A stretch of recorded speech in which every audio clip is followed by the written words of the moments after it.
In New York, many years ago, 1980 to be exact, I would travel through from the east side of town to the west side of town to do spots at different clubs.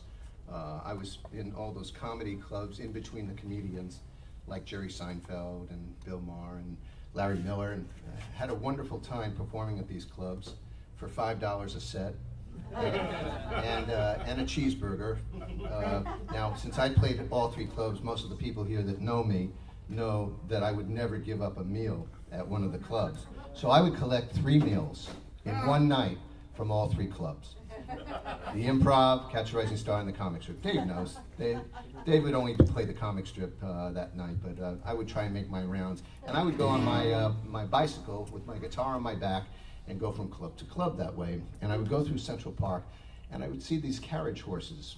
And it was a very sad thing. It just got to me. Here I was, 28 years old, and it was really reaching me that these horses were suffering a lot in the dead of winter, in the heat of the summer, and there was something wrong with that picture.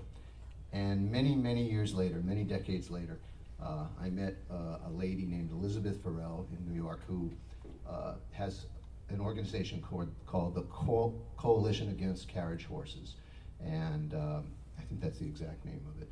And she would put together protests in Central Park, right across from the Plaza Hotel, and we would stand there on freezing cold days or really, really hot days with signs protesting these carriage horse drivers and the atrocities that they were doing with not providing water for these horses, and the food that they would have, they'd be sharing it with all the pigeons in the park.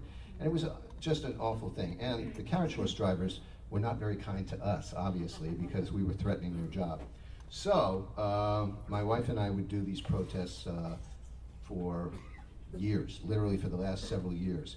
And one of the people that was not going to stop this situation was a woman in New York named Christine Quinn. And she was the #1 choice, really, for most people. They wanted to have this woman become mayor. And we thought that the current mayor, Bloomberg, was paying for a lot of things to make this thing happen. Well, I just want you to know that there was a guy also named Donnie Moss in New York that organized protests against Christine Quinn. And my wife and I stood there week after week, month after month, at every place that Christine Quinn would show up. And she would run in the back door because she would see all of us out there. And she hated us. She just hated us. It was humiliating because we would boo her as she walked into every place that she went. And she was still the #1 choice for mayor. And I just want you to know that after all those protests, she went from #1 to #2 to #3, and she lost being mayor of New York City. She lost the Democratic. So I am very proud of that. I know that's a long story for this song, but this song is called Horse of a Different Color, and I think you'll see what I mean.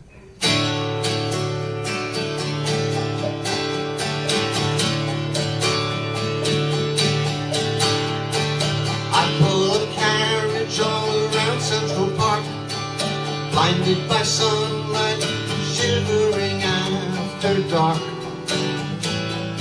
carrying lovers who ask for the longest trip,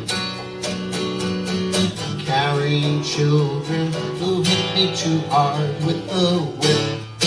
I am a horse of a different color, blue, feel like running away. I am a horse of a different color, never free, always riding where they say. I travel through with the automobiles, sometimes too close, they don't know how it feels.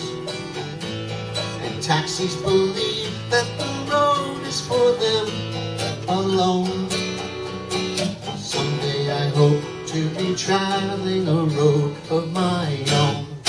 I am a horse of a different color, blue, feel like running away. I am a horse of a different color,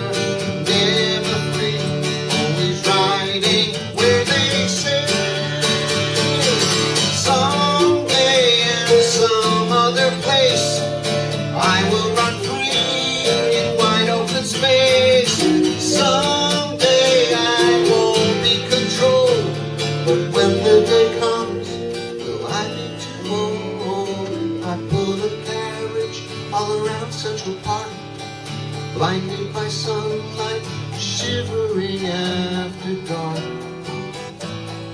waiting for ladies who gently caress my mane, and wishing they'd drive me away, but my wishing's in vain.